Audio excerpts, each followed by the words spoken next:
In this video, we're going to look at graphing the logarithmic function. And to do that, we're going to further explore the relationship between the exponential function and the logarithmic function. We've touched on this previously in an earlier video, but now we're going to go into it in more detail. So to do so, let's take a look at these two equations. In the exponential equation, 2 to the power of 5 is equal to 32. That's telling us that you need to multiply 5 2's together to get 32. We can think of this as a specific instance of the exponential function y is equal to 2 to the power of x, or 2 to the power of x is equal to y. Here the input x is 5 and the output y is 32. And I've drawn the inputs in red and the outputs in y. The logarithmic equation, log base 2 of 32 is equal to 5, is telling us the same relationship, that 5 is the exponent we need to use on 2 to get to 32. But it's doing it in a different fashion. Here 32 is the input and 5 is the output. So it's a special instance of the more general exponential function log base 2 of x is equal to y, or y is equal to log base 2 of x. So you can see that the same numbers are being paired, 5 and 32, or 32 and 5, but they're doing so in a different fashion.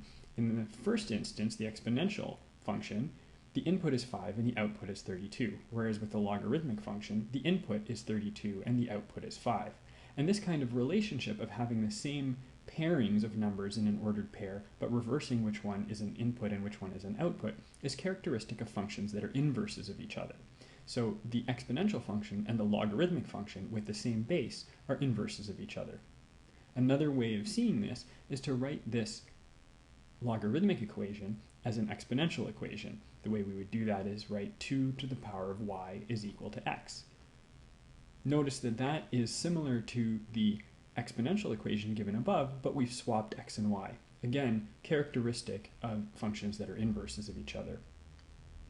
So the exponential and logarithmic functions are inverses of each other, and that'll allow us to use what we know of the exponential function to graph the logarithmic function. So if you were asked to graph f of x is equal to 2 to the power of x and g of x is equal to log base 2 of x, one way to go about doing so would be to start with the exponential function first. So pause the video now and use either a table of values or your graphing calculator to graph y is equal to 2 to the power of x. If you've paused the video and done that, you should have come up with something like this. Now, we know that functions that are inverses of each other graphically are reflections of each other in the line y is equal to x. So we could draw in the line y is equal to x, and that would allow us to draw the logarithmic function, reflect each of these points along the line y equals x, across the line y is equal to x.